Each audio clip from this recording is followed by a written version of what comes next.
Well, my apologies. We had a technical difficulty that cut us off last time.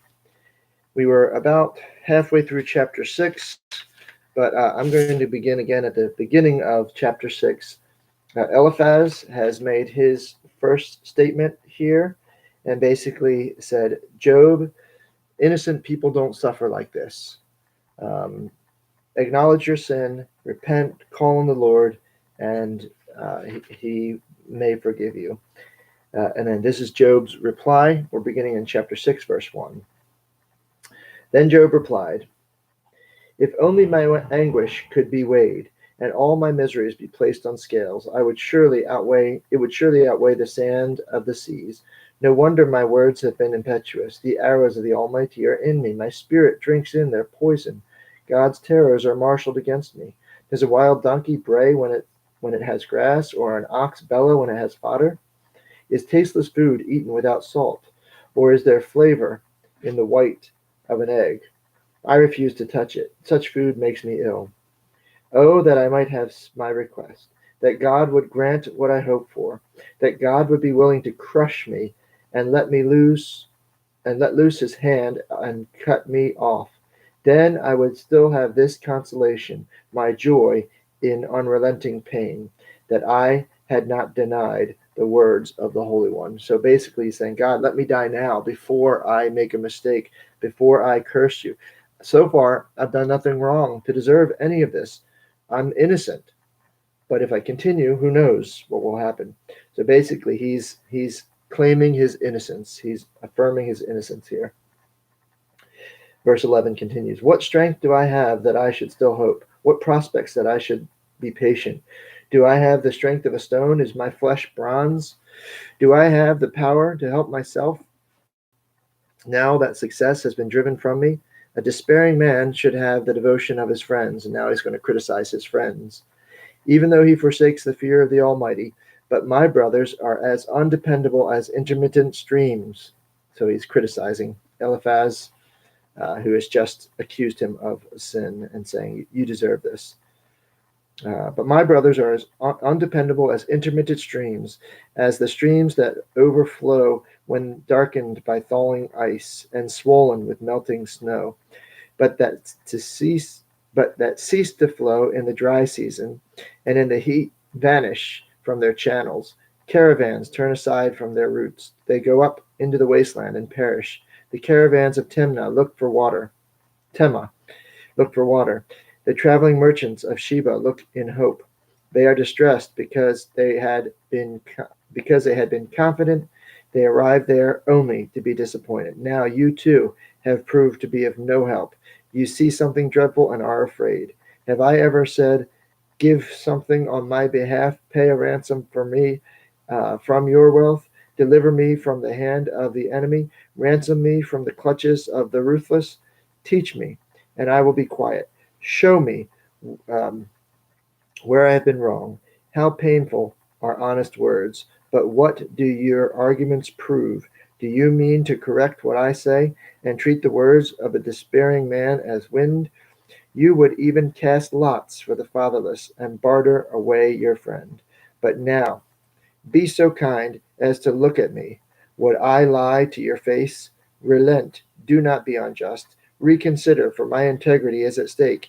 Is there any wickedness on my lips? Can my mouth can my mouth not discern malice? Chapter 7. Does not man have a hard service on earth?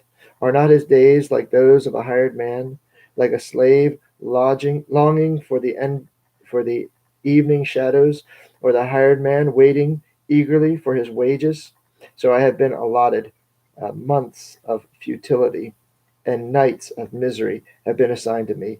When I lie down, I think, How long before I get up? The night drags on, and I toss till dawn. My body is clothed with worms and scabs. My skin is broken and festering.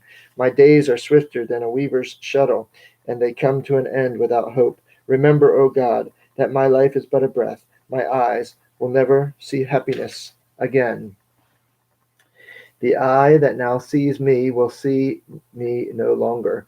You will look for me, but I will be no more. As a cloud vanishes and is gone, so he who goes down to the grave does not return. He will never come to his house again. His place will know him no more. Therefore, I will not keep silent. I will speak out in the anguish of my spirit. I will complain in the bitterness of my soul. Am I the sea or the monster of the deep that you put me under guard? When I think my bed will comfort me and my couch will ease my complaint, even then you frighten me with dreams and terrify me with visions, so that I prefer strangling and death rather than this body of mine. I despise my life. I would not live forever. Let me alone. My days have no meaning.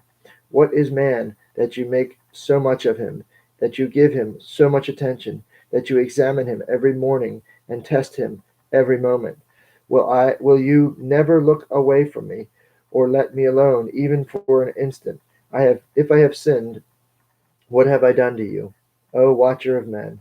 Why have you made me your target? Have I become a burden to you? Why do you not pardon my offenses and forgive my sins? For I will soon lie down in the dust. You will search for me, and I will be no more. Chapter 8. Then Bildad the Shuhite replied, How long will you say such things? Your words are blustering wind. So he comes right out and starts attacking him. Does God pervert justice? Does the Almighty pervert what is right? When your children sinned against him, he gave them over to the penalty of their sin. So basically saying, your kids deserve to die. But if you will look to God and plead with the Almighty, if you are pure and upright, even now he will rouse himself on your behalf and restore you to your rightful place. Your beginnings will seem humble, so prosperous will your future be. And in fact, that's exactly what does happen.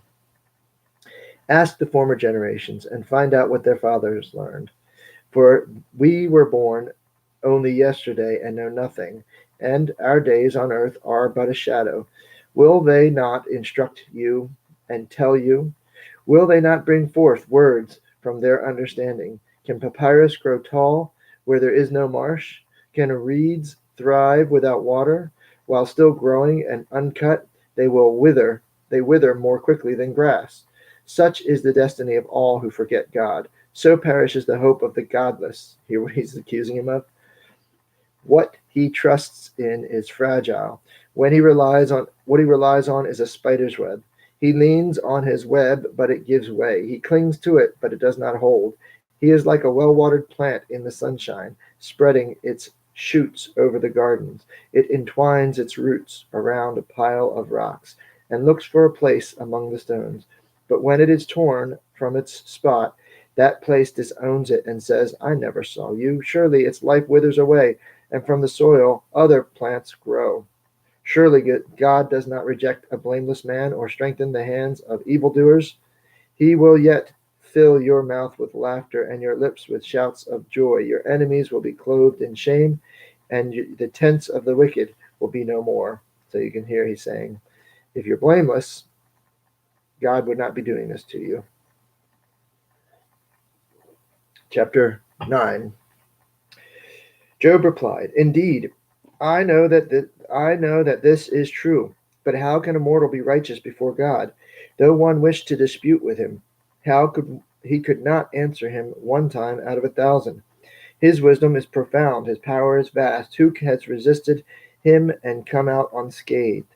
He moves mountains without their knowing it, and overturns them in his anger. He shakes the earth from its place and makes its pillars tremble. He speaks to the sun, and it does not shine.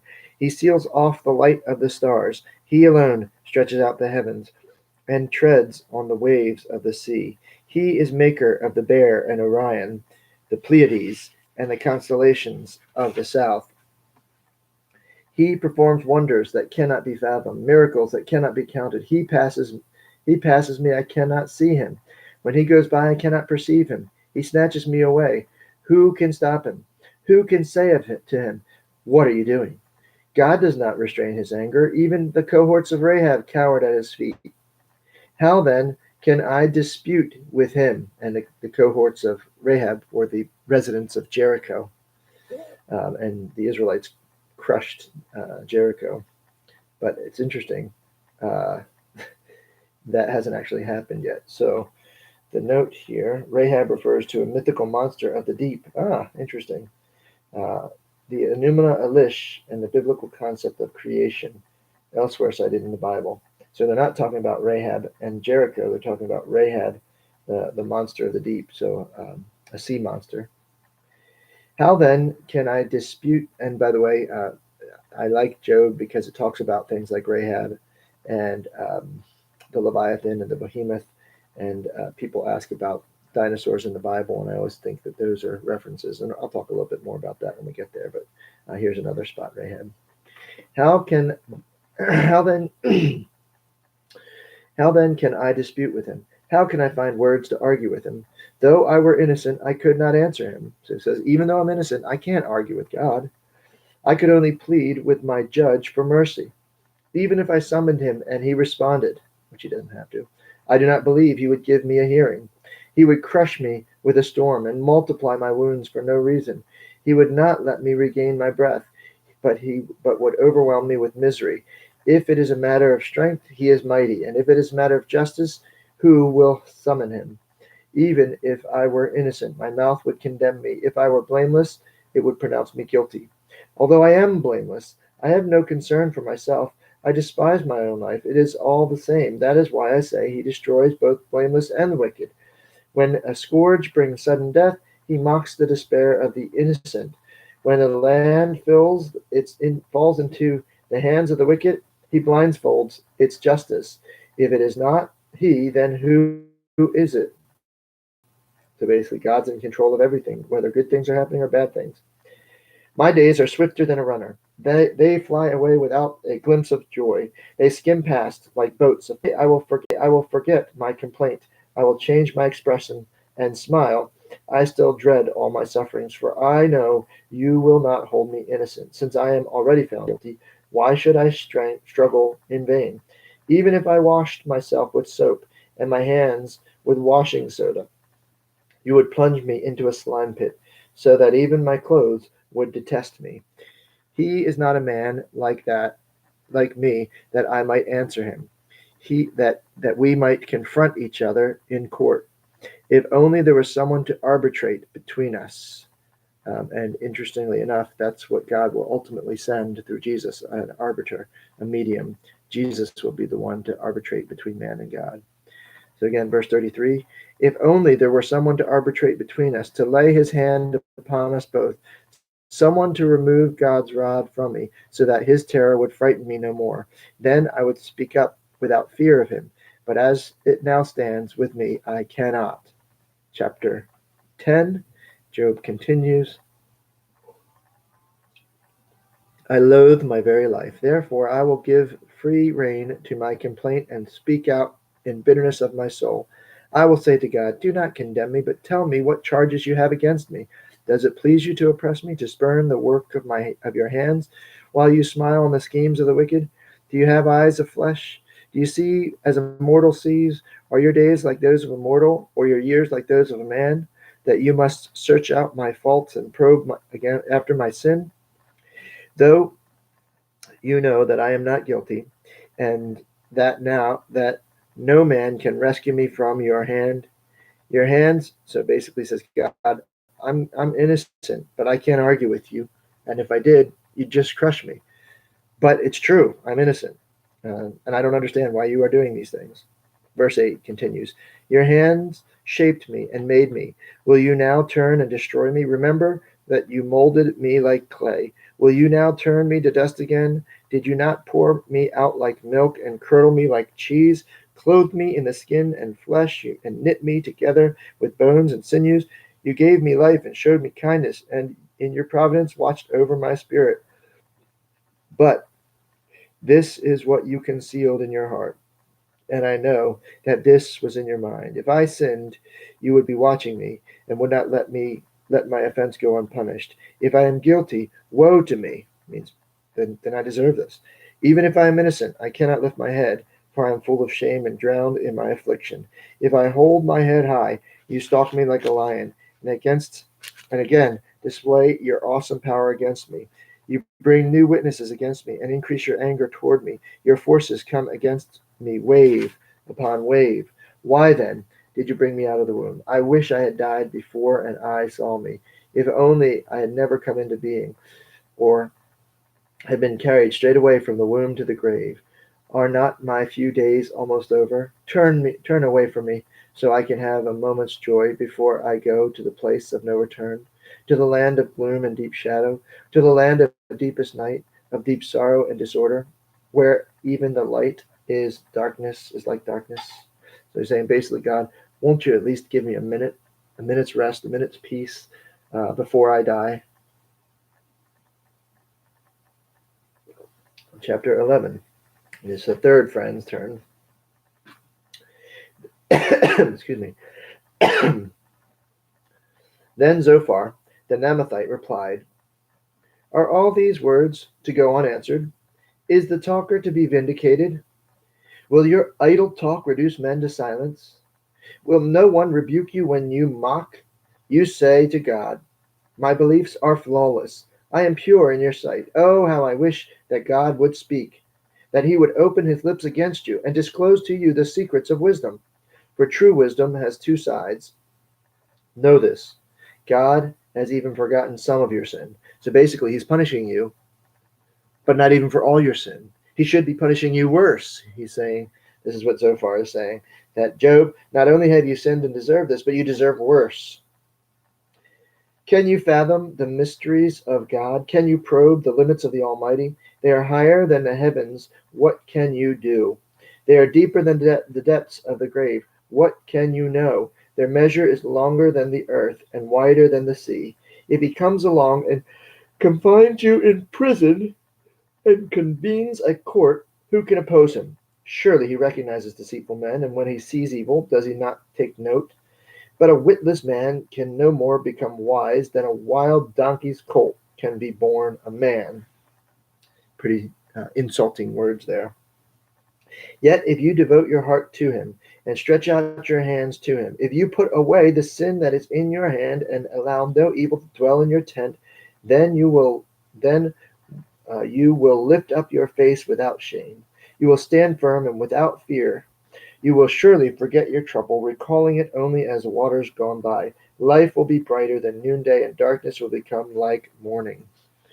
You will be secure because there is hope. You will look about you and your rest in safety. You will lie down with no one to make you afraid, and many will court your favor. But the eyes of the wicked will fail, and escape will elude them. Their hope will become deep, become a dying gasp. Chapter 12. Then Job replied. So basically, Zophar says, not only are you sinful and God is punishing you, but he should be punishing you worse. So now, just admit it. And so let God, and maybe God will forgive you. Chapter 12. Job replied, Doubtless, you are the people, and wisdom will die with you. Sarcasm there. When you die, there won't be any wisdom left on earth. But I have a mind as well as you. I am not inferior to you. Who does not know all these things? I have become the laughingstock to my friends, though I called upon God and he answered. A mere laughingstock, though righteous and blameless. Men at ease have contempt for misfortune as a fate of those whose feet are slipping. The tents of marauders are undisturbed, and those who provoke God are secure. Those who carry their God in their hand, or the birds of the air, and they will teach you. Or speak to the earth, and it will teach you. Or let the fish of the sea inform you. Which of all these does not know that the hand of the Lord has done this? In his hand is life of every creature, and the breath of all mankind. Does not the ear test words, and the tongue taste food? Is not wisdom found among the aged? Does not long life bring understanding? To God belong wisdom and power, counsel and understanding are his. What he tears down cannot be rebuilt. The man he imprisons cannot be released. If he holds back the waters, there is drought. If he lets them loose, they devastate the land. To him belong strength and victory. Both deceived and deceiver are his. He leads counselors away, stripped, and makes fools of judges. He takes off the shackles put on by the kings. and ties a loincloth around their waist. He leads priests away stripped, and overthrows men long established. He silences the lips of the trusted advisers, and takes away the discernment of elders. He pours contempt on nobles and disarms the mighty. He reveals the deep things of darkness and brings deep shadows into the light. He makes nations great and destroys them. He enlarges nations and disperses them. He deprives the leaders of the earth of their reason. He sends them wandering through the trackless waste. They grope in darkness with no light. He makes them stagger like drunkards. Chapter 13, Job continues. My eyes have seen all this. My ears have heard and understood. What you know, I also know. I am not inferior to you, but I desire to speak to the Almighty and to argue my case with God. You, however, smear me with lies. You are worthless physicians, all of you. If only you would be altogether silent, for you, that would be wisdom. Hear now my argument. Listen to the plea of my lips. Will you speak wickedly on God's behalf? Will you speak deceitfully for him? Will you show him partiality? Will you argue the case for God? Would it turn out well if he examined you? Basically, do you think you'd be better off than me? You'd be you'd be condemned. Could you deceive him as you might deceive men? He would surely rebuke you if you secretly showed partiality. Would not his splendor terrify you? Would not the dread of him fall on you? Your maxims are proverbs of ashes. Your defenses are the defenses of clay. Keep silent and let me speak. Then let come to me what may. Why do I put myself in jeopardy and take my life in my hands? Though you slay me, uh, yet will I hope in him. I will surely defend my ways to his face. Indeed, this will turn out for my deliverance, for no godless man would dare come before him. Listen carefully to my words. Let your ears take in what I say. Now that I have prepared my case, I know I will be vindicated. Can anyone bring charges against me? If so, I will be silent and die. Only grant me these two things, O God, and then I will not hide from you. Withdraw your hand far from me, and stop frightening me with your terrors. Then summon me, and I will answer. Or let me speak, and you reply. How many wrongs and sins have I committed? Show me my offense and my sin. Why do you hide your face, and consider me your enemy? Will you torment a wind-blown leaf? Will you chase after dry chaff? For you write down bitter things against me, and make me inherit the sins of my youth.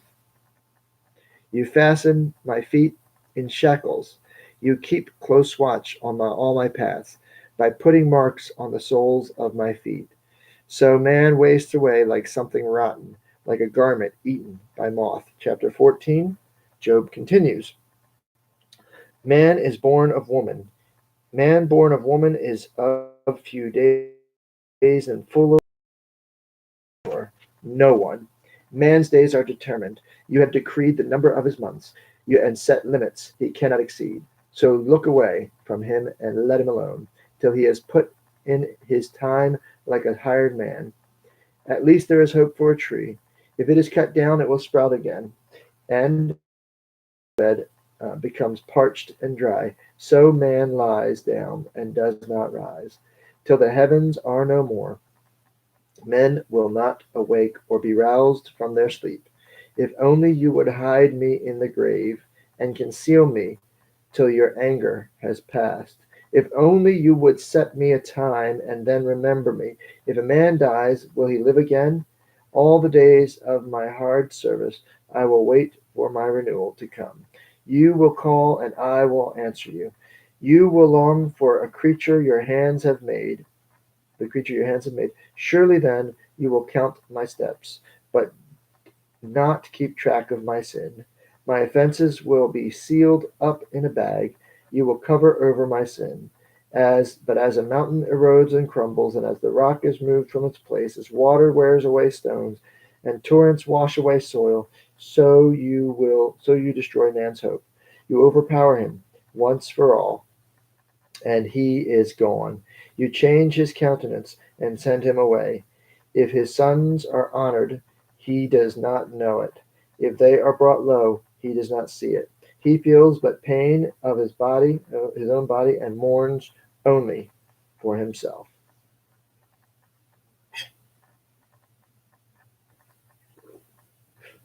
Chapter 15. Eliphaz the Temanite replied, would a wise man answer with empty notions, or fill his belly with the hot east wind? Would he argue with useless words and speeches that have no value? That's what he's suggesting is happening in this case. But you mind piety and hinder devotion to God. Your sin prompts your mouth. You adopt the tongue of the crafty. Your own mouth condemns you, not mine. Your own lips testify against you. Are you the first man ever born? Were you brought forth before the hills? Did you listen in on God's counsel? Did you limit wisdom to yourself? What do you know that we do not know? What insights do you have that we do not have? The gray-haired and the aged are on our side, men even older than your father. Are God's consolations not enough for you, words spoken gently to you? Why has your heart carried you away, and why do your eyes flash, so that you vent your rage against God, and pour out such words from your mouth? What is man that you could be pure, or one born of a woman that could be righteous? If God places no trust in his holy ones, if even the heavens are not pure in his eyes, how much less man who is vile and corrupt, who drinks up evil like water? Listen to me, and I will explain to you.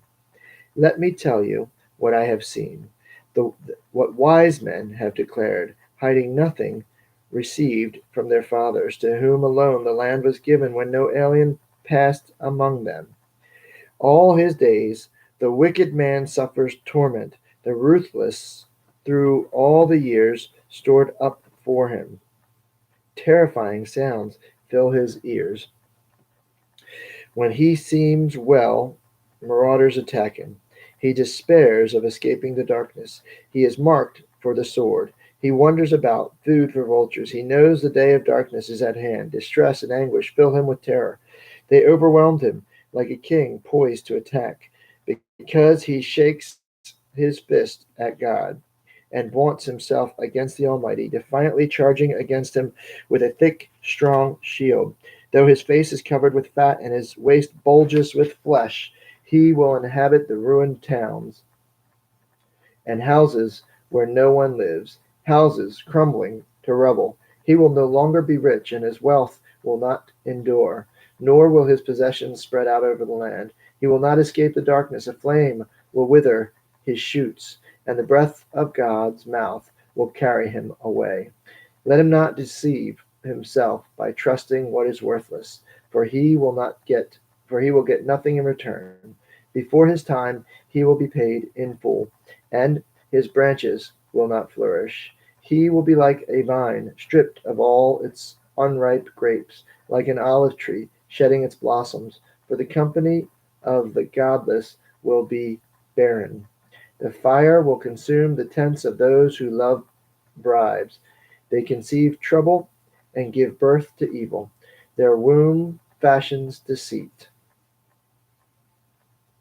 Chapter 16. Job replies,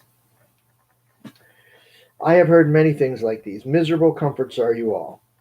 Will your long-winded speeches never end? What ails you that you keep on arguing?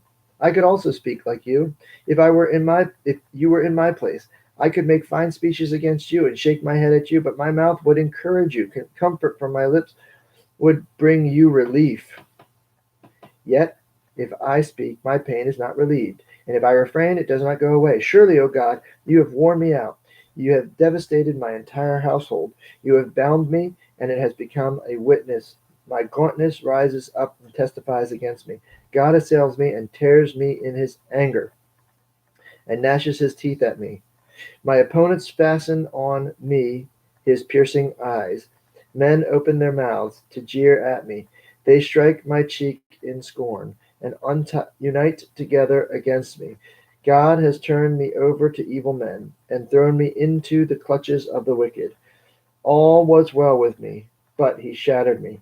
He seized me by the neck and crushed me. He made me his target. His archers surround me. Without pity, he pierces my kidneys and spills my gall on the ground. Again and again, he bursts upon me. He rushes at me like a warrior. I have sewed sackcloth over my skin and buried my brow in the dust. My face is red with weeping. Deep shadows ring my eyes. Yet my hands have been free of violence, and my prayer is pure. O earth, do not cover my blood. May my cry never be laid to rest. Even now, my witness is in heaven. My advocate is on high. My intercessor is my friend, and my eyes pour out tears to God. On behalf of a man, he pleads with God, as man pleads for his friend. Only a few years will pass before I go on the journey of no return. Chapter 17. Job continues. My spirit is broken. My days are cut short. My grave awaits me. Surely mockers surround me. My eyes must dwell on their hostility. Give me, O God, the pledge you demand. Who else will put up security for me? You have closed their minds to understanding. Therefore, you will not let them triumph. If a man denounces his friends for reward, the eyes of his children will fail. God has made me a byword to everyone, a man in whose face people spit. My eyes have grown dim with grief. My whole frame is but a shadow. Upright men are appalled at this. The innocent are aroused against the ungodly. Nevertheless, the righteous, those who with clean hands, will grow stronger. But come on, all of you, try again. I will not find a wise man among you. My days have passed, my plans are shattered, and so are the desires of my heart. These men turn night into day, and in the face of darkness they say, light is near. If the only home I hope for is the grave, if I spread out my bed in darkness, if I say to the corruption, you are my father, and to the worm, my mother or my sister, where is my hope? Who can see any hope for me? Will it go down to the gates of death? Will we descend together into the dust? Chapter 18. Then Bildad, the Shuhite, replied. This is Job's second friend. We're in the second round of dialogue. Second round, second friend. Bildad the Shuhite replied, chapter 18. When will you end these speeches? Be sensible, and then we can talk. Why are we regarded as cattle and considered stupid in your sight? You who tear yourself into pieces in your anger, is the earth to be abandoned for your sake? Or must the rocks be moved from their places? The lamp of the wicked is snuffed out. The flame of his fire stops burning. The light in his tent becomes dark. The lamp beside him goes out. The vigor of his step is weakened. His own schemes throw him down. His feet thrust him into a net, and he wanders into its mesh. A trap seizes him by the heel. A snare holds him fast. A noose is hidden for him on the ground. A trap lies in his path. Terrors startle him on every side, and dog his every step. Calamity is hungry for him. Disaster is ready for him when he falls. It eats away parts of his skin. Death, firstborn, devours his limbs. He is torn from the security of his tent and marched off to the king of terrors. Fire resides in his tent. Burning sulfur is scattered over his dwelling. His roots dry up below, and his branches wither above. The memory of him perish from the earth. He has no name in the land. He is driven from the light into darkness and is banished from the world. He has no offspring or descendants among his people, no survivor where once he lived. Men of the west are appalled at his face. Men of the east are seized with horror. Surely such is the dwelling of an evil man. Such is the place of one who knows not God. Chapter 13. Then Job replied, how long will you torment me and crush me with your words? 10 times now you have reproached me. Shamelessly you attack me. If it is true that I have gone astray, My error remains my concern alone.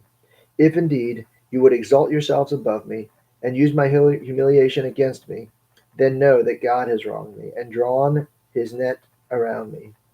Though I cry I have been wronged, I get no response. Though I call for help, there is no justice. He has blocked my way so I cannot pass. He has shrouded my paths in darkness. He has stripped me of my honor and removed the crown from my head. He tears me down on every side till I am gone. He uproots my hope like a tree. His anger burns against me. He counts me among his enemies. His troops advance in force. They build a siege ramp against me and encamp around my tent. He has alienated my brothers from me. My acquaintances are completely estranged from me. My kinsmen have gone away. My friends have forgotten me. My guests and my maidservants count me as a stranger. They look upon me as an alien. I summon my servant, but he does not answer, though I beg him with my own mouth. My breath is offensive to my wife. I am loathsome to my own brothers. Even the little boys scorn me. When I appear, they ridicule me. All my intimate friends detest me. Those I love have turned against me. I am nothing but skin and bones. I have escaped with only the skin of my teeth. Have pity on me, my friends. Have pity, for the hand of God has struck me. Why do you pursue me as God does? Will you never get enough of my flesh? Oh, that my words were recorded, that they were written on a scroll, that they were inscribed with an iron tool on lead or engraved in rock forever. I know that my Redeemer lives, and that in the end he will stand upon the earth. And after my skin has been destroyed, yet in flesh, I will see God. I myself will see him with my own eyes, and I, and not another, how my heart yearns within me. If you say, how will we hound him? Since the root of the trouble lies in him, you should fear the sword yourselves, for wrath will bring punishment by the sword, and then you will know that there is judgment. That's the end of the chapter. That one section there is very important. Oh, that my words were recorded, that they were written on a scroll, that they were inscribed with an iron tool and lead or engraved in rock forever. And we can see that that wish came true because we are reading his words, which were indeed written on a scroll and recorded for all posterity. And then the next thing he says, I know that my Redeemer lives, and that is an allusion to Christ who is coming, who will redeem us, who will pay the penalty for our sin, who will act as an intermediary between us and God, who will give us our day in court. But not only that, he will be our advocate, and he will pay the penalty for our sins. And he says, I know that he will stand on the earth, which Jesus does, and afterwards, after my skin has been destroyed, yet in flesh I will see God. And so he's excited about the promise of a Redeemer. He's confident that God will make it happen. And in fact, God does. Chapter 20. Then Zophar, this is the third friend in round 2.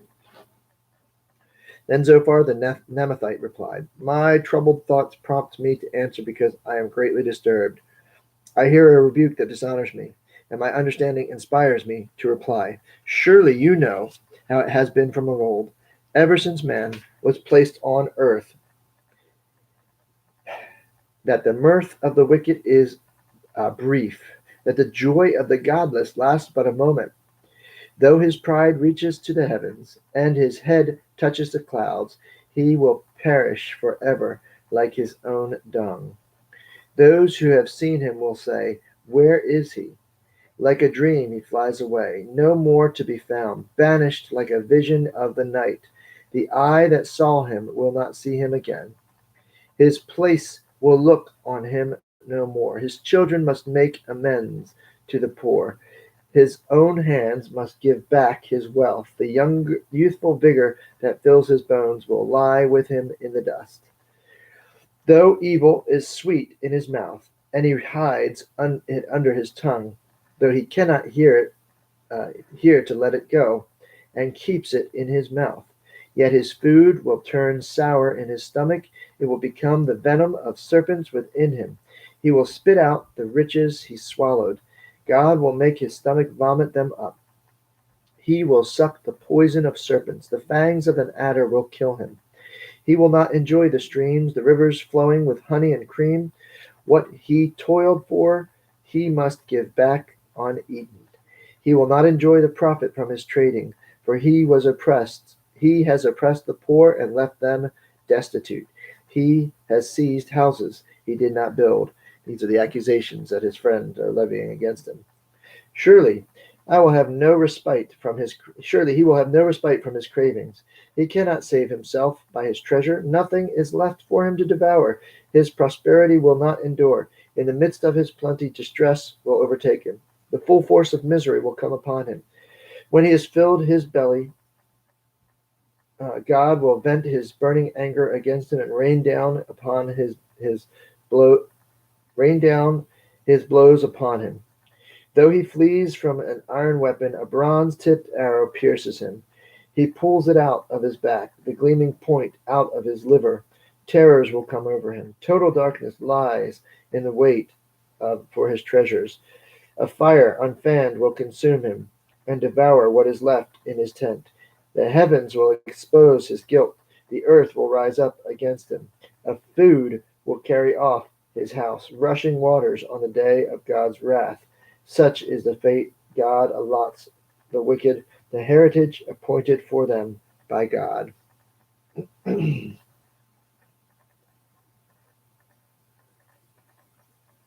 Chapter 21. Job replies. Listen carefully to my words. Let this be the consolation you give me. Bear with me while I speak, and after I have spoken, go ahead, mock on. He doesn't say go ahead. That was my part. After I have spoken, mock on. Is my complaint directed to man? Why should I be impatient? Why should I not be impatient? Look at me and be astonished. Clap your hands over your mouth. When I think about this, I am terrified. Trembling seizes my body. Why do the wicked live on, growing old and increasing in power? So here's the question he's asking. He does see wicked people surviving and thriving, and he's questioning why. They see their children established around them, their offspring before their eyes. Their homes are safe and free from fear. The rod of God is not upon them. Their bulls never fail to breed. Their calves do not miscarry. They send forth their children as a flock. Their little ones dance around them. They sing to the music of a tambourine and harp. They make merry to the sound of a flute. They spend their years in prosperity and go down to the grave in peace. Yet they say to God, leave us alone. We have no desire to know your ways. Who is the Almighty that we should serve him? What would we gain by praying to him? But their prosperity is not in their own hands, so I stand aloof from the counsel of the wicked. Yet how often is the lamp of the wicked snuffed out? How often does calamity come upon him? The fate God allots in his anger. How often are they like straw before the wind, like chaff swept away by the gale? It is said, God stores up man's punishment for his sons. Let him repay the man himself, so that he will know it. Let his own eyes see his destruction. Let him drink of the wrath of the Almighty. For what does he care about the family he leaves behind when his allotted months come to an end? Can anyone teach knowledge to God? Since he judges even the highest, one man dies in full vigor, completely secure and at ease, his body well nourished, his bones rich with marrow. Another man dies in bitterness of soul, never having enjoyed anything good. Side by side they lie in the dust. The worms cover them both. I know full well that you are thinking what you are thinking, the schemes by which you would wrong me. You say, where now is the great man's house, the tents where the wicked man lived? Have you never questioned those who travel? Have you paid no regard to their accounts? That the evil man is spared from the day of calamity, that he is delivered from the day of wrath. Who denounces his conduct to his fate? Who repays him for what he has done? He is carried to the grave, and watch is kept over his tomb. The soil in the valley is sweet to him. All men follow after him, and a countless throng goes before him. So how can you console me with your nonsense? Nothing is left of your answers but falsehood.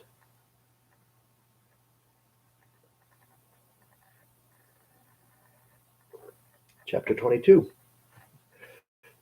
Then Eliphaz the Temanite replied, and this is the beginning of round 3. Can a man be of benefit to God? Can even a wise man benefit him? What pleasure would it give the Almighty if you were righteous? What would he gain if your ways were blameless? Is it for your piety that he rebukes you and brings charges against you?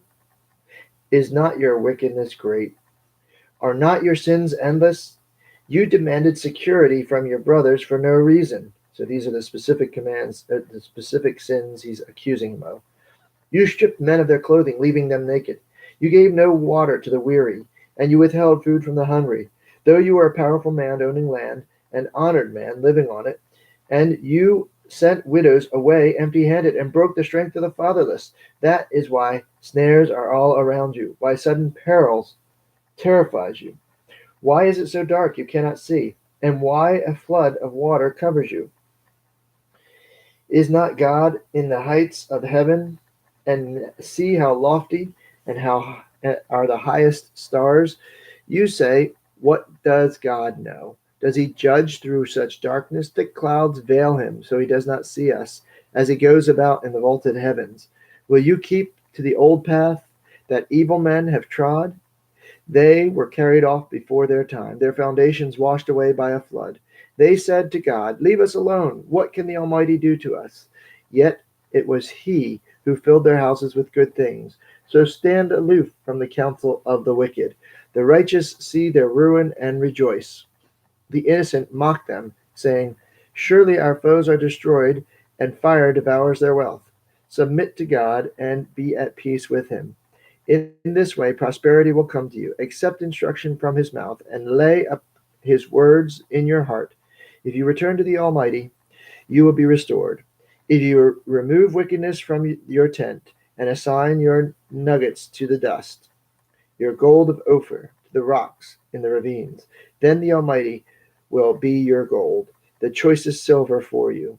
Surely then you will find delight in the Almighty and will lift up your face to God. You will pray to him, and he will hear you, and you will fulfill your vows that you decide on. What you decide on will be done, and light will shine on your ways. When men are brought low and you say, lift them up, then he will save the downcast. He will deliver even one who is not innocent, who will be delivered through the cleanness of your hands. So once again, Eliphaz is singing his same tune, that Job must be guilty. He lists a litany of sins that Job has committed, at least according to him. I don't know why he specifically thinks these are probably general charges, but without any evidence. So Job, then chapter 23, Job replies, even today my complaint is bitter. His hand is heavy in spite of my groaning. If only I knew where to find him. If only I could go to his dwelling, I would state my case before him and fill my mouth with arguments. I would find out what he would answer me and consider what he would say. Would he oppose me with great power? No. He would not press charges against me. There an upright man could present his case before him, and I would be delivered forever from my judge. But if I go to the east, he's not there. And if I go to the west, I do not find him. When he is at work in the north, I do not see him. And when he turns to the south, I catch no glimpse of him. But he knows the way that I take. When he has tested me, I will come forth as gold. My feet have closely followed his steps. I have not kept to his way without turning aside. I have kept to his way without turning aside. I have not departed from the command of his lips. I have treasured the words of his mouth more than my daily bread. But he stands alone, and who can oppose him? He does whatever he pleases. He carries out his decree against me, and many such plans he still has in store. That is why I am terrified before him. When I think of this, I fear him. God has made my heart faint, The Almighty has terrified me. Yet I am not silenced by the darkness, by the thick darkness that covers my face. Chapter 24. Why does the Almighty not set times for judgment? Why must those who know him look in vain for such days? Men move boundary stones. They pasture flocks they have stolen. By moving boundary stones, they're changing property lines to their favor. They pasture flocks they have stolen. They drive away the orphan's donkey and take the widow's ox in pledge. They thrust the needy from the path and force all the poor of the land into hiding. Like a wild donkey in the desert, the poor go about their labor of foraging food. The wasteland provides food for their children. They gather fodder in the fields and glean in the vineyards of the wicked. Lacking clothes, they spend the night naked. They have nothing to cover themselves in the cold. They are drenched by the mountain rains, then and hug the rocks for lack of shelter. The fatherless child is snatched from the breast. The infant of the poor is seized for a debt. Lacking clothes, they go about naked. They carry the sheaves, but still go hungry. They crush olives among the terraces. They tread the winepress, yet suffer thirst.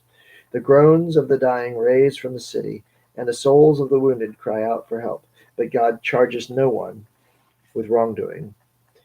They rebel against the light, who do not know its ways or stay in its path. When the daylight is gone, the murderer rises up and kills the poor and needy.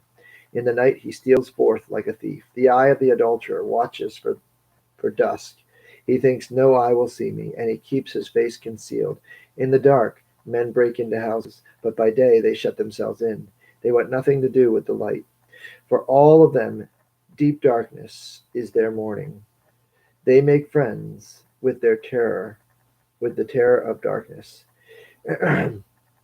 Yet they are foam on the surface of the water. Their portion of the land is cursed, so that no one goes to the vineyards, as heat and drought snatch away the melted snow. So the grave snatches away those who have sinned. The womb forgets them. The worm feasts on them. Evil men are no longer remembered, but are broken like a tree. They prey on the barren and the childless woman, and to the widow show no kindness.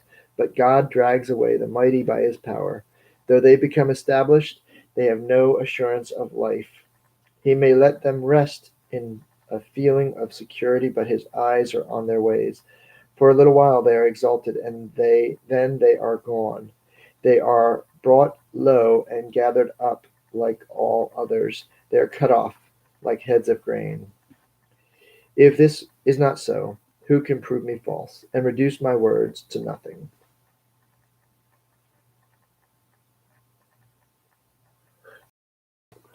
Chapter 25, Round 3, Second Friend.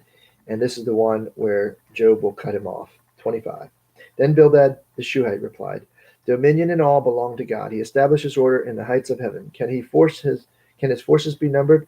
Upon whom does his delight not rise? How then can a man be righteous before God? Starting to sing the same tune. How can one be born of a woman be pure?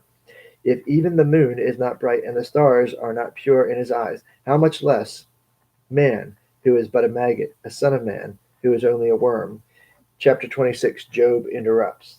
It says, Job replied, How you have helped the powerless. Sarcasm here. How you have saved the arm that is feeble.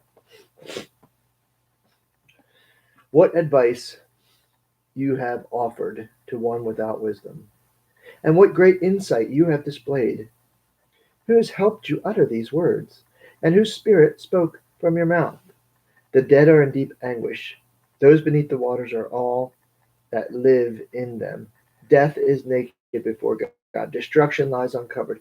He spreads out the northern skies over empty space. He suspends the earth over nothing. He wraps up the waters in his clouds, yet the clouds do not burst until under their weight. He covers the face of the full moon, spreading out his clouds over it. He marks out the horizon on the face of the waters for boundary between light and darkness. The pillars of the heavens quake, aghast at his rebuke. By his power he churned up the sea. By his wisdom he cut Rahab to pieces. By his breath the skies become fair. His hand pierced the gliding serpent. And these are but the outer fringe of his works. How faint the whisper we hear of him. Who then can understand the thunder of his power? Chapter 27, it says, and Job continued his discourse. So basically, he's not leaving any room for the third friend here. He's just continuing on. As surely as the Lord lives, who has denied me justice? The Almighty, who has made me taste bitterness of soul. As long as I have life within me, the breath of God in my nostrils, my lips will not speak wickedness, and my tongue will utter no deceit. I will never admit you are right. Till I die, I will not deny my integrity. I will maintain my righteousness and never let go of it. My conscience will not reproach me as long as I live. May my enemies be like the wicked, my adversaries like the unjust. For what hope has the godless when he is cut off? When God takes away his life, does God listen to his cry? When distress comes upon him, will he find delight in the Almighty? Will he call upon God at all times? I will teach you about the power of God. The ways of the Almighty I will not conceal. You have seen all. You have all seen this yourselves. Why then is this meaningless talk? Here is the fate God allots to the wicked, the heritage a ruthless man receives from the Almighty. However many his children, their fate is the sword. So basically, he can bless them, but he'll take it away. His offspring will never have enough to eat. The plague will bury those who survive him, and their widows will not weep for him.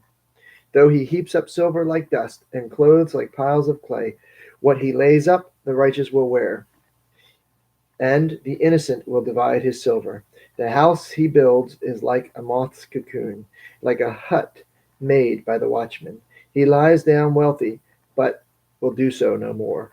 When he opens his eyes, all is gone. Terrors overtake him like a flood. A tempest snatches him away in the night. The east wind carries him off and is gone. It sweeps him out of his place. It hurls itself against him without mercy. As he flees headlong from its power, it claps its hands in derision and hisses him out of his place. Chapter 28. There is a mine for silver and a place where gold is refined. Iron is taken from the earth and copper is smelted from ore. Man puts an end to darkness. He searches the furthest recesses for ore in the blackest darkness. Far from where people dwell, he cuts a shaft in places forgotten by the foot of man. Far from men he dangles and sways. The earth from which food comes is transformed below as by fire. Sapphires come from its rocks, and its dust contains nuggets of gold. No bird of prey knows the hidden path. No falcon's eye has seen it. Proud beasts do not set foot on it, and no lion prowls there. Man's hand assaults the flinty rock and lays bare the root of the mountains. He tunnels through the rock. His eyes see all its treasures. He searches the sources of the rivers and brings hidden things to light. But where can wisdom be found? Where does understanding dwell? Man does not comprehend its worth. And so this, by the way, 28 is the discourse on wisdom. Man does not comprehend its worth. It cannot be found in the land of the living. The deep says, it is not within me. The sea says, it is not with me. It cannot be bought by the finest gold, nor can its price be weighed in silver. It cannot be bought with the gold of Ophir, with precious onyx or sapphires. Neither gold nor crystal can compare with it, nor can it be had for jewels of gold. Coral and jasper are not worthy of mention. The price of wisdom is beyond rubies. The topaz of Cush cannot compare with it. It cannot be bought with pure gold. Where then does wisdom come from? Where does understanding dwell? It is hidden from the eyes of every living thing, concealed even from the birds of the air. Destruction and death say only a rumor of it has reached our ears. God understands the way to it, and he alone knows where it dwells. For he views the ends of the earth, and sees everything under the heavens. When he established the forces of the wind and measured over the waters, when he made a decree for the rain and a path for the thunderstorm. Then he looked at wisdom and appraised it. He confirmed it and tested it. And he said to man, the fear of the Lord, that is wisdom, and to shun evil is understanding. So that was the Song of Wisdom in Job 28. Job 29. Now we start the monologue section. Job is first. Job 29. Job continued his discourse. How I long for the months gone by, for the days when God watched over me, when his lamp shone upon my head, and by his light I walked through darkness. Oh, for the days that when I was pure, when I was, in my prime, when God's intimate friendship blessed my house, when the Almighty was still with me, and my children were around me, when my path was drenched with cream, and the rock poured out for me streams of olive oil. When I went to the gate of the city and took my seat in the public square, the young men saw me and stepped aside. The old men rose to their feet. The chief men refrained from speaking and covered their mouths with their hands. The voices of their nobles were hushed, and their tongues stuck to the roof of their mouths. Whoever heard me spoke well of me, and those who saw me commended me, because I rescued the poor who cried for help, and the fatherless who had none to assist them. The man who was dying blessed me. I made the widow's heart sing. I put on righteousness as my clothing. Justice was my robe and my turban. I was eyes to the blind and feet to the lame. I was a father to the needy. I took up the case of the stranger. I broke the fangs of the wicked and snatched the victim from their teeth. I thought, I will die in my own house, my days as numerous as the grains of the sand. My roots will reach to the water, and the dew will lie all night on my branches. My glory will remain fresh in me, the bow ever new in my hand. Men listened to me expectantly, waiting in silence for my counsel. After I had spoken, they spoke no more. My words fell gently on their ears. They waited for me as for showers, and drank in my words as a spring rain. When I smiled at them, they scarcely believed it. In light of my face was precious in light. See, the light of my face was precious to them. I chose the way for them and sat as their chief. I dwelt as their king among his troops. I was like one who comforts mourners. So a lot of the things he's describing there, the things that he did, are the exact opposite thing that his friends accused him, the exact opposite thing of the sins that his friends accused him of committing. Caring for the widow, upholding the cause of the needy, caring for the orphan, feeding the hungry, all those things. Chapter 30. And Job continues, but now they mock me, men younger than I, whose fathers I would have disdained to put with my sheepdogs. Of what use was the strength of their hands to me, since their vigor had gone from them? Haggard from want and hunger, they roamed the parched land, in desolate wastelands at night. In the brush they gathered salt herbs, and their food was the root of the broom tree. They were banished from their fellow men, shouted at as if they were thieves. They were forced to live in the dry stream beds among the rocks and the holes in the ground. They brayed among the bushes and huddled in the undergrowth, a base and nameless brood. They were driven out of the land. And now their sons mock me. In song, I have become a byword among them. They detest me and keep their distance. They do not hesitate to spit on in my face. Now that God has unstrung my bow and afflicted me, they throw off restraint in my presence. On my right, the tribe attacks. They lay snares for my feet. They build their siege ramps against me. They break up my road. They succeed in destroying me without anyone's helping them. They advance through the gaping breach. Amid the ruins, they come rolling in. Terrors overwhelm me. My dignity is driven away as by the wind. My safety vanishes like a cloud. And now my life ebbs away. Days of suffering grip me. Night pierces my bones. My gnawing pains never rest. In the great power, God becomes like clothing to me. He binds me like the neck of my garment. He throws me into the mud, and I am reduced to dust and ashes. I cry out to you, O God, but you do not answer. I stand up, but you merely look at me. You turn on me ruthlessly. With the might of your hand, you attack me. You snatch me up and drive me before the wind. You toss me about in the storm. I know you will bring me down to death, to the place appointed for all the living. Surely no one lays a hand on the broken man when he cries for help in distress. Have I not wept for those in trouble? Has not my soul grieved for the poor? Yet when I hoped for good, evil came. When I looked for light, then came darkness. The churning inside me never stops. Days of suffering confront me. I am I go about blackened, but not by the sun. I stand up in the assembly and cry for help. I have become a brother of jackals, a companion of owls. My skin grows black and peels. My body burns with fever. My harp is tuned to mourning, and my flute to the sound of wailing. Chapter 31.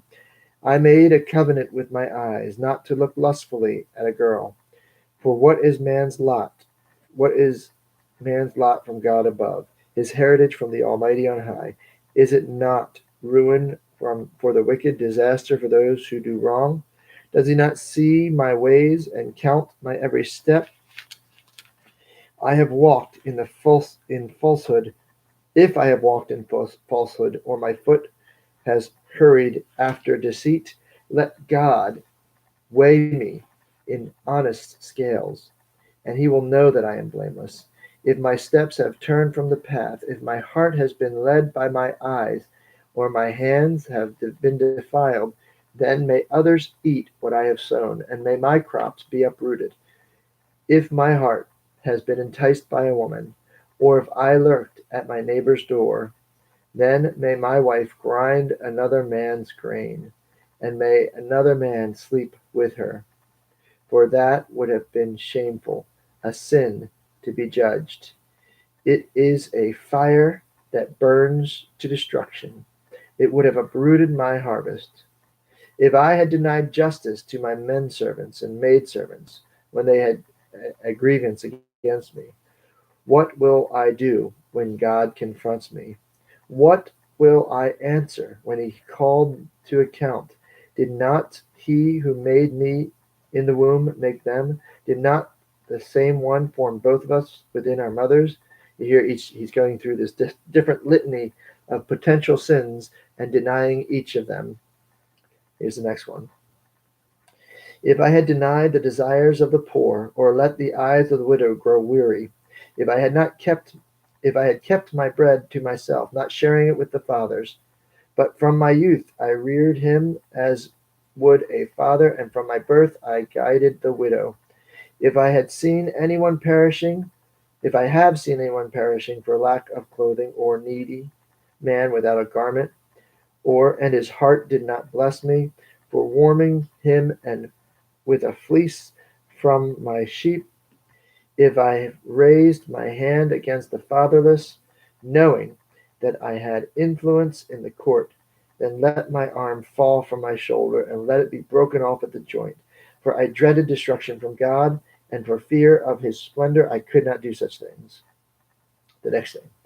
If I have put my trust in gold, or said to pure gold, you are my security. If I have rejoiced over my great wealth, the fortune of my hands had gained, if I regarded the sun in its radiance, or the moon moving in splendor, so that my heart was secretly enticed, and my hand offered them a kiss of homage, then these who would be sins, then these also would be sins to be judged, for I would have been unfaithful to God on high. If I had rejoiced at my enemy's misfortune, or gloated over the trouble that came to him, I had not allowed my mouth to sin, by invoking a curse against his life. If the men in my household have never said, who has not had his fill of Job's meat? But no stranger had to spend the night in the street. for my door was always open to the traveler. If I have concealed my sin as men do, by hiding my guilt in my heart, because I so feared the crowd, and so dreaded the contempt of the clans, that I kept silent and would not go outside, oh, that I had someone to hear me. I sign now my defense. Let the Almighty answer me. Let my accuser put his indictment in writing. Surely I would wear it on my shoulder. I would put it on like a crown. I would give him an account for my every step. Like a prince, I would approach him. If my land cries out against me, and if my furrows are wet with tears, if I have devoured its yield without payment, or broken the spirit of its tenants, then let briars come up instead of wheat, and weeds instead of barley. The words of Job are ended. So basically, Job is given a list of potential sins that his friends have accused him of, potential sins that someone else might accuse him of, and he has said, all of these I have not committed. And then he has invited God and said, these are sins I haven't committed. Bring your charge against me. If you bring it, I will stand, I will wear it, I will defend myself, I will make my defense. But bring it in writing that all may know it, all may see it, and hear my defense. So he's inviting God to bring the charges against him. Chapter 32. This is the second of three monologues. This is by a younger man named Elihu.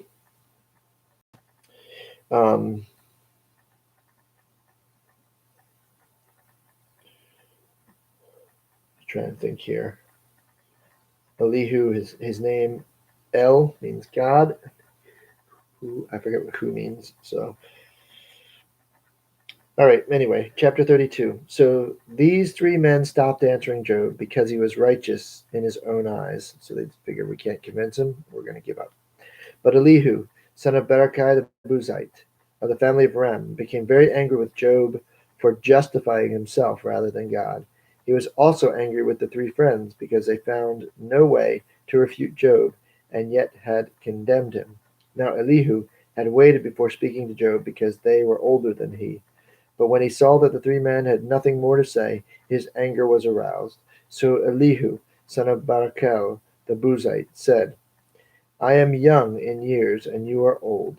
That is why I was fearful, not daring to tell you what I know.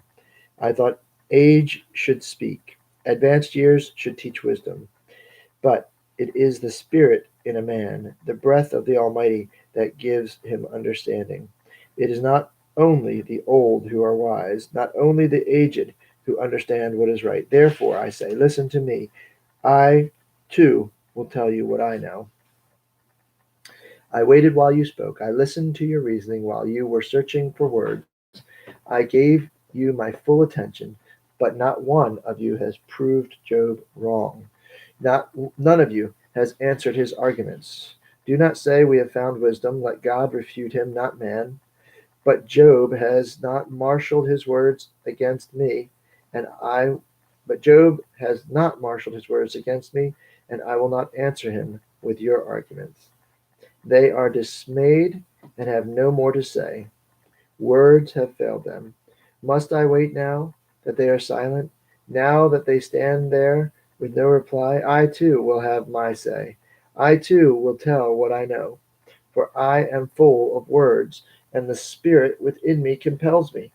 Inside I am like a bottled up wine, like new wineskins, ready to burst. I must speak and find relief. I must open my lips and reply. I will show partiality to no one, nor will I flatter any man. For if I were skilled in flattery, my Maker would soon take me away. Chapter 33. But now, Job, listen to my words. Pay attention to everything I say. I am about to open my mouth. My words are on the tip of my tongue. My words come from an upright heart. My lips sincerely speak what I know. The Spirit of God has made me. The breath of the Almighty gives me life. Answer me, then, if you can. Prepare yourself and confront me. I am just like you before God. I too have been taken from clay.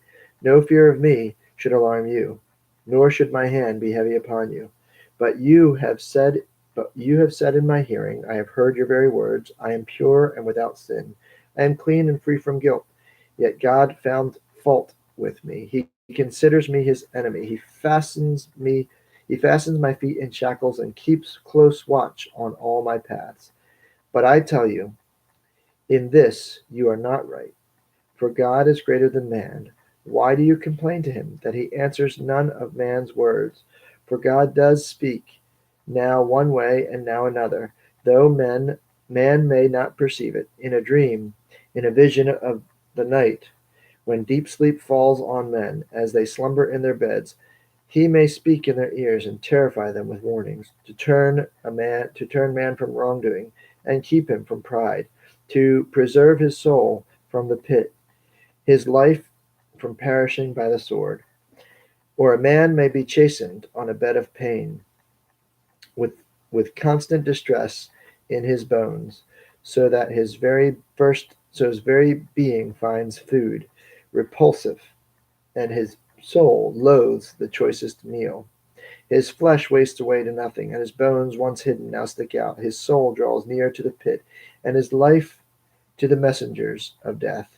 Yet, if there is an angel on his side, as mediator, one out of 1,000, to tell a man what is right for him, to be gracious to him and say, spare him from going down to the pit, I have found a ransom for him. Then his flesh is renewed like a child's. It is renewed as in the days of his youth. He prays to God and finds favor with him. He sees God's face and shouts for joy. He is restored by God to his righteous state. Then he comes to men and says, I have sinned and perverted what is right, but I did not get what I deserved. He redeemed my soul from going down to the pit, and I will live to enjoy the light. God does all these things to a man twice, even 3 times, to turn back his soul from the pit, that the light of his life may shine on him. Pay attention, Job, and listen to me. Be silent, and I will speak. If you have anything to say, answer me. Speak up, for I want you to be cleared. But if not, then listen to me. Be silent, and I will teach you wisdom.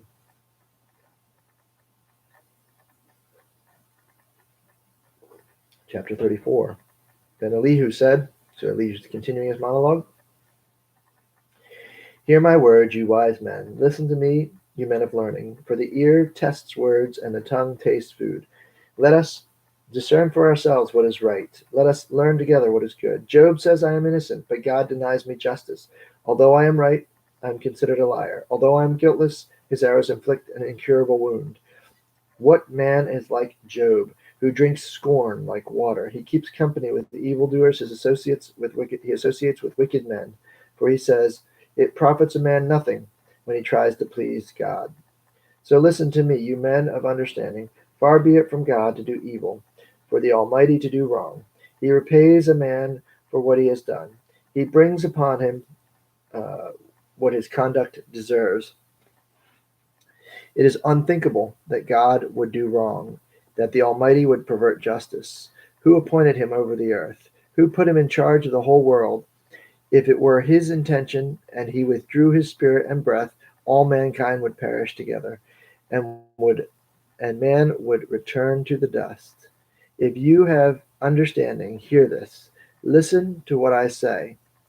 Can he who hates justice govern? Will you condemn the just and mighty one?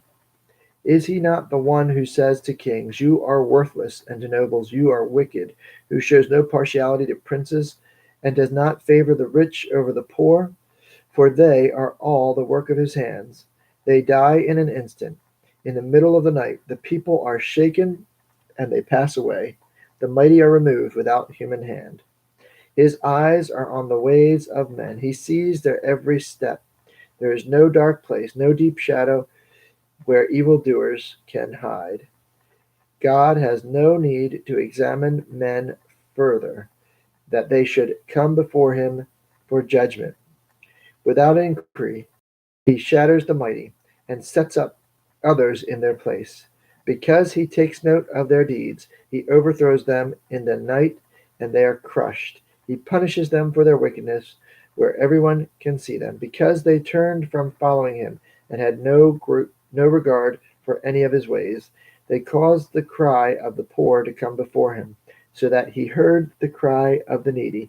But he, but, but if he remains silent, who can condemn him? If he hides his face, who can see him? Yet he is over man and nation alike, to keep the godless from ruling, from laying snares for the people. Suppose a man says to God, I am guilty, but will offend no more. Teach me what I cannot see. If I have done wrong, I will not do so again. So should God then reward you on your terms when you refuse to repent? You must decide, not I. So tell me what you know. Men of understanding declare, wise men who hear me, say to me, Job speaks without knowledge. His words lack insight. Oh, that Job might be tested to the utmost for answering like a wicked man. To the sin, his sin he adds rebellion. Scornfully he claps his hand among us and multiplies his words against God. Chapter 35. Then Elihu said, Do you think this is just?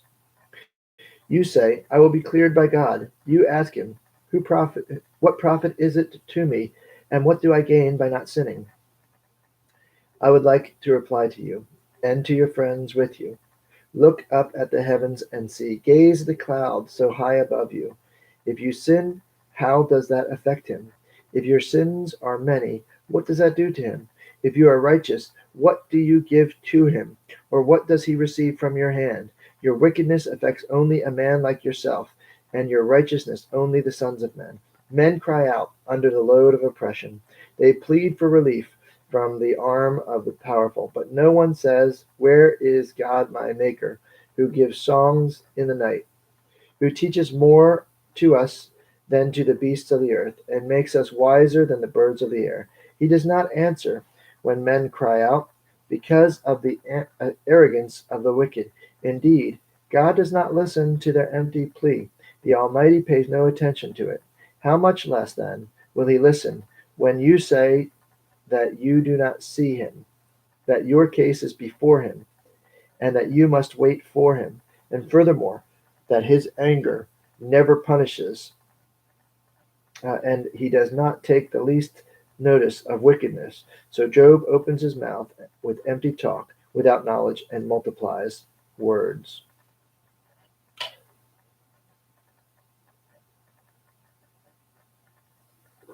Elihu continued, Bear with me a little longer, and I will show you that there is more to be said in God's behalf. I get my knowledge from afar.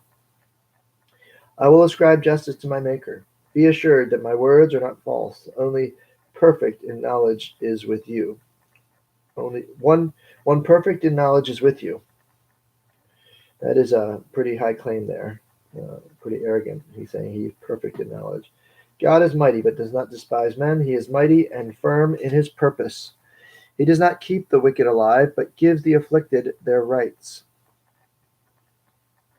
He does not take his eyes off the righteous. He enthrones them with kings and exalts them forever. But if men are bound in chains, held fast by cords of affliction, he tells them what they have done, that they have sinned arrogantly. He makes them listen to correction and commands them to repent of their evil.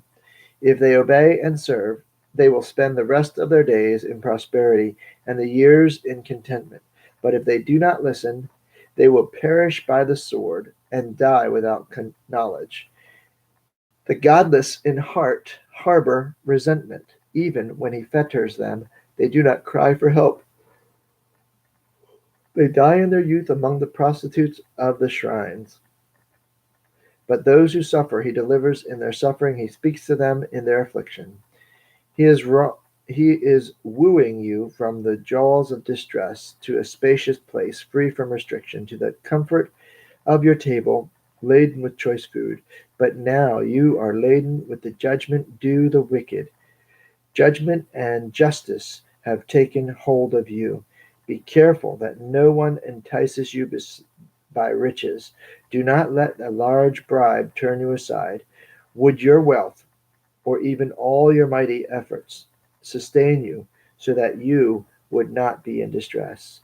Do not long for the night to drag people away from their homes. Beware of turning to evil, which you seem to prefer to affliction. God is exalted in his power. Who is a teacher like him? Who has prescribed his ways for him, or said to him, you have done wrong? Remember to extol his work, which men have praised in song. All mankind has seen it. Men gaze on it from afar. How great is God! Beyond our understanding, the number of his years is past finding out. He draws up the drops of water, which distill as rain to the streams. The clouds pour down their moisture, and abundant showers fall on mankind. Who can understand how he spreads out the clouds, how he thunders from his pavilion? See how he scattered his lightning about him, bathing the depths of the sea. There is a way he governs the nations and provides food in abundance. He fills his hand with lightning and commands it to strike its mark. He thunders his thunder announces his coming in storms. Even the cattle make known his approach. Chapter 37. At this my heart pounds and leaps from its place. Listen to the roar of his voice, to the rumbling that comes from his mouth. He unleashes his lightning beneath the whole heaven and sends it to the ends of the earth. After that comes the sound of his roar. He thunders with his majestic voice. When his voice resounds, he holds back nothing. God's voice thunders in marvelous ways. He does great things beyond our understanding. He says to the snow, fall on the earth, and to the rain, shower, be a mighty downpour, so that all men he has made may know his work. He stops every man from his labor. The animal takes cover. They remain in their dens. The tempest come out from its chamber, the cold from the driving winds. The breath of God produces ice, and the broad waters become frozen. He loads the clouds with moisture. He scatters his lightning through them. At his direction they swirl around over the face of the whole earth to do whatever he commands them. He brings the clouds to punish men, or to water his earth and to show his love. Listen to this, Job. Stop and consider God's wonders. Do you know how God controls the clouds and makes his lightning flash? Do you know how the clouds hang poised, those wonders of him who is perfect in knowledge? You who shelter in your clothes, when the land lies hushed under the south wind, can you join him in spreading out the skies, hard as a mirror of cast bronze? Tell us what we should say to him. We cannot draw up our case because of our darkness. Should he be told that I want to speak? Would any man ask to be swallowed up? No one can look at the sun, bright as it is in the skies, after the wind has swept them clean. Out of the north he comes in golden splendor. God moves in awesome majesty. The Almighty is beyond our reach and exalted in power. In his justice and great righteousness he does not oppress. Therefore man revere him, for he does not have regard for the wise. For does he not have regard for the wise in heart?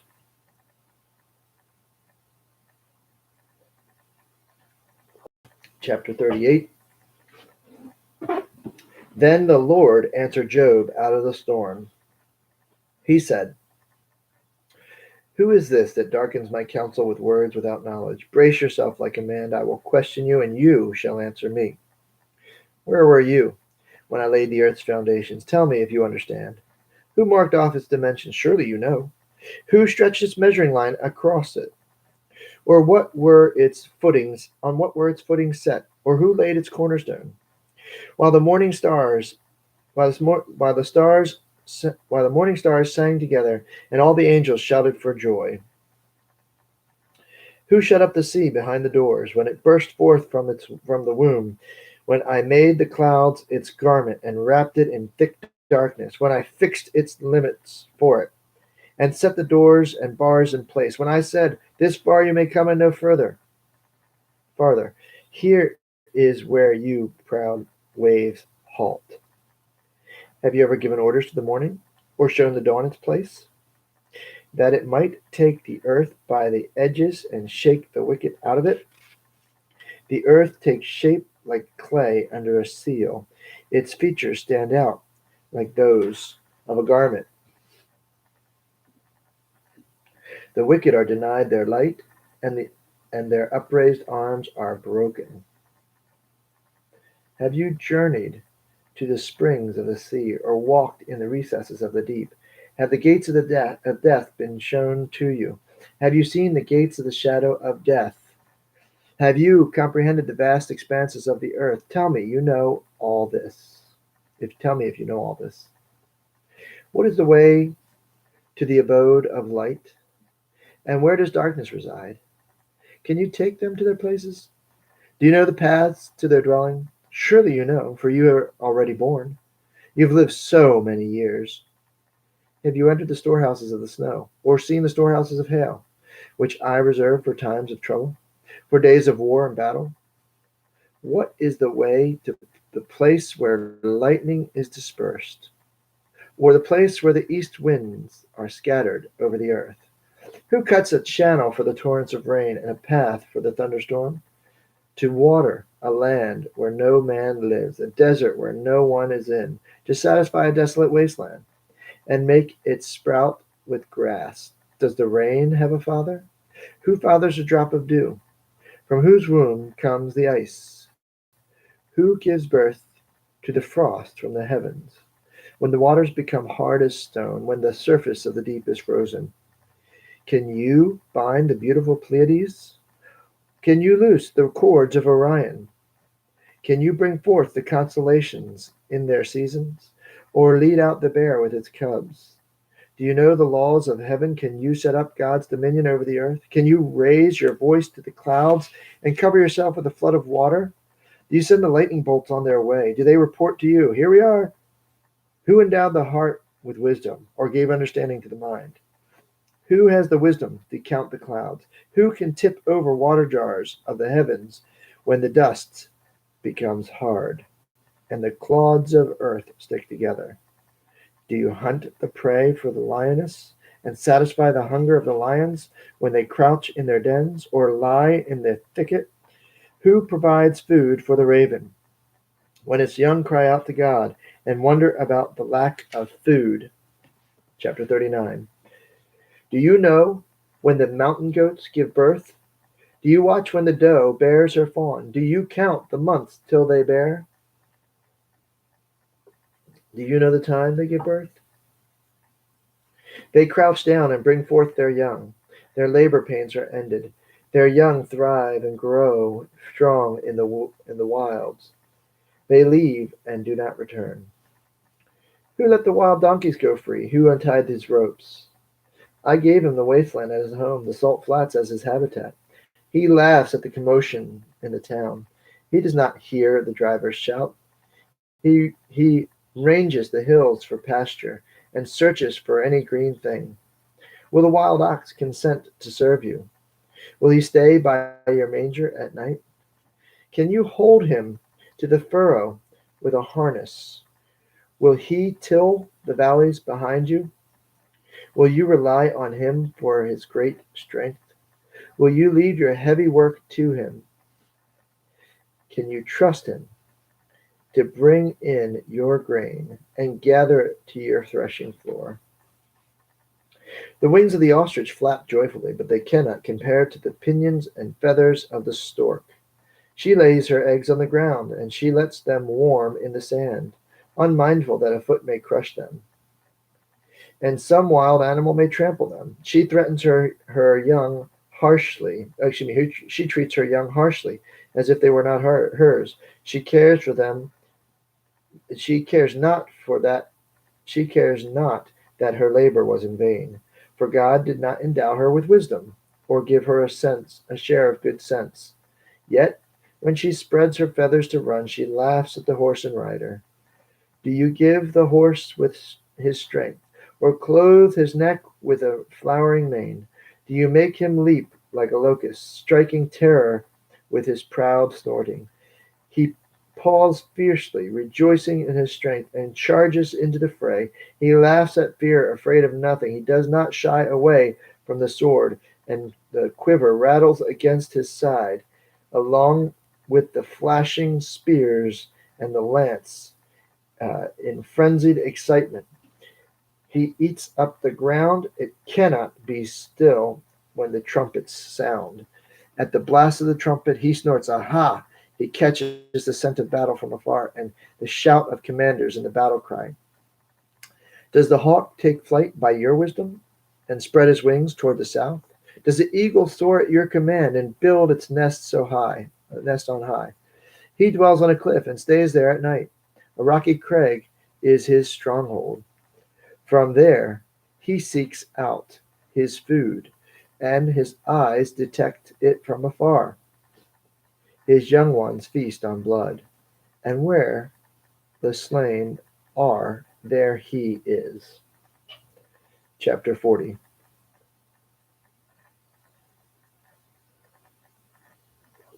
The Lord said to Job,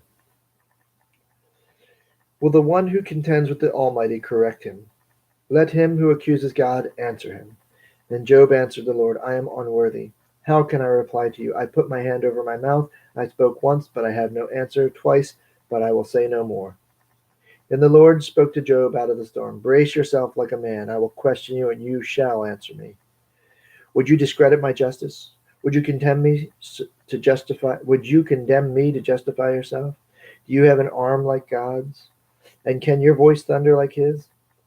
Then adorn yourself with glory and splendor, and clothe yourself in honor and majesty. Unleash the fury of your wrath. Look at every proud man and bring him low. Look at every proud man and humble him. Crush the wicked where they stand. Bury them all in the dust together. Shroud their faces in the grave. Then I myself will admit to you that your own right hand can save you. Look at the behemoth which I made among you." And this is the part I mentioned earlier. I said I would talk about it a little bit. The behemoth. Some people argue that the behemoth is a hippopotamus or an elephant. I don't think that quite fits the description, and I think it's more a description of a dinosaur. And you can listen to the description and see what you think. "Look at the behemoth, which I made along with you, and which feeds on grass like an ox." So it's an herbivore. "What strength he has in his loins, what power in the muscles of his belly. Strong legs, strong stomach. His tail sways like a cedar." So now, tail like a tree trunk. A cedar of Lebanon is a long, straight thing. So I'm thinking a long, straight tail with power. "The sinews of his thighs are close knit. His bones are tubes of bronze, his limbs like rods of iron.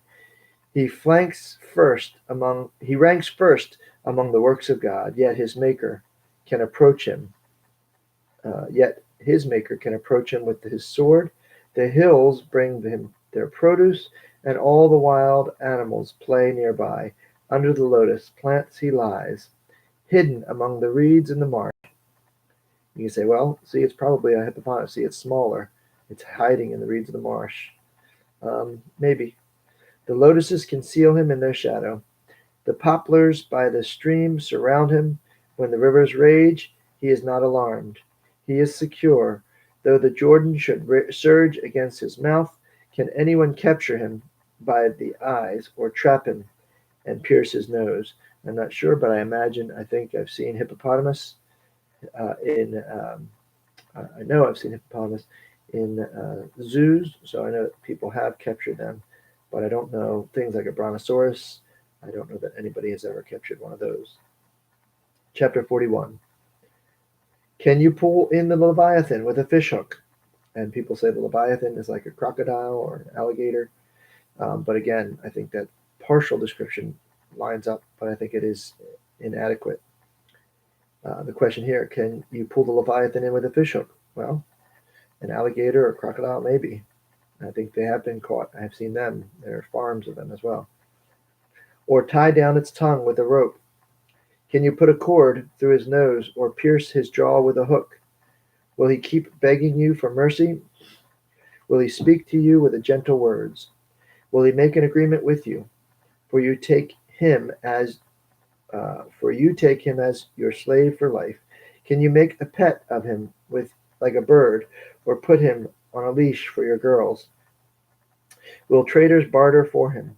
Will they divide him up among the merchants? Will you fill his hide with Can you fill his hide with harpoons, or his head with fishing spears? An alligator, a crocodile, yes, but a leviathan, no. If you lay a hand on him, you will remember the struggle and never do it again. Any hope of subduing him is false. The mere sight of him is overpowering. Alligator, crocodile, maybe intimidating, overpowering, not so much. No one is fierce enough to rouse him. Who then is able to stand against me? Who has the claim against me that I must pay? Everything under heaven belongs to me. I will not fail to speak of his limbs, his strength, and his graceful form. Who can strip off his outer coat? Who would approach him with a bridle? Sounds like a coat of armor, so scales, which fits both dinosaur and crocodile. Who dares to open the doors of his mouth? Ringed around are his fearsome teeth. His back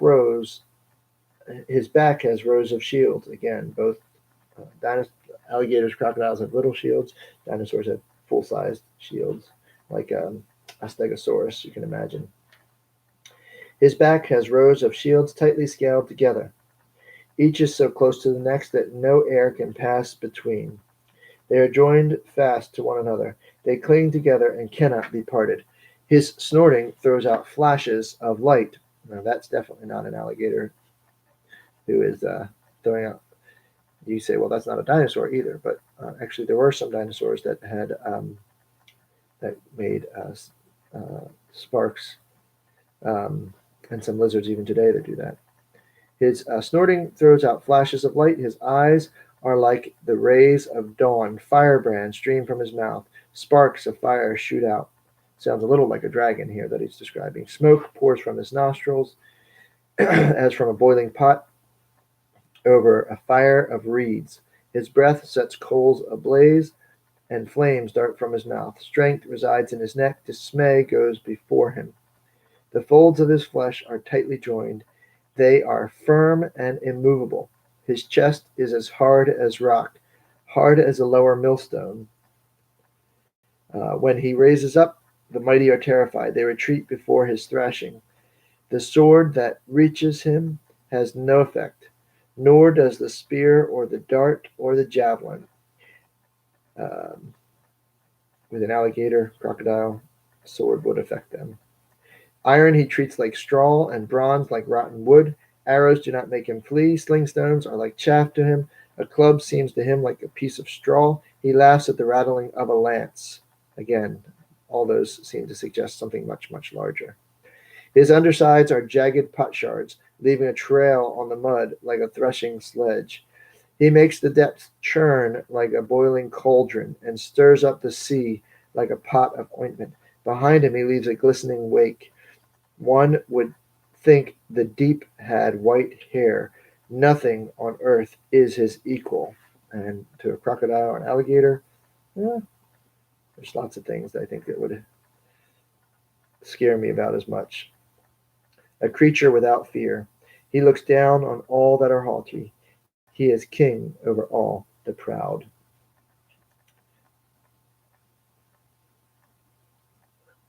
Chapter 42. Then Job replied to the Lord, I know that you can do all things. No plan of yours can be thwarted. You asked, who is it that obscures my counsel with knowledge? Surely I spoke of things I did not understand, things too wonderful for me. You said, listen now and I will speak. I will question you and you shall answer me. My ears heard you, but now my eyes have seen you. Therefore I despise myself and repent in dust and ashes. This is the epilogue, the end of the book, and tells the story, the rest of the story. After the Lord had said these things to Job, he said to Eliphaz the Temanite, I am angry with you and your 2 friends, because you have not spoken of me what is right, as my servant Job has. Now, take 7 bulls and 7 rams. Go to my servant Job and sacrifice a burnt offering for yourselves. My servant Job will pray for you, and I will accept his prayer, and not deal with you according to your folly. You have not spoken of me what is right, as my servant Job has. So Eliphaz the Timnite, Bildad the Shuhite, and Zophar the Naamathite did what the Lord told them, and the Lord accepted Job's prayer. After Job had prayed for his friends, the Lord made him prosperous again and gave him twice as much as he had before. All his brothers and sisters and everyone who had known him before came and ate with him in his house. They comforted and consoled him over the trouble the Lord had brought upon him, and each one gave him a piece of silver and a gold ring. The Lord blessed the latter part of Job's life more than the first. He had 14,000 sheep, 6,000 camels, 1,000 yoke of oxen, and 1,000 donkeys. And he also had 7 sons and 3 daughters. The first daughter he named Jemimah, the second Keziah, and the third Keren Hapuk.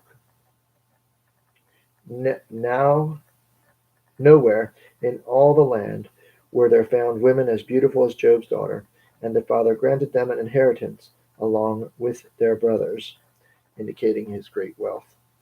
After this, Job lived 140 years. He saw his children and their children to the 4th generation, and so he died old and full of years.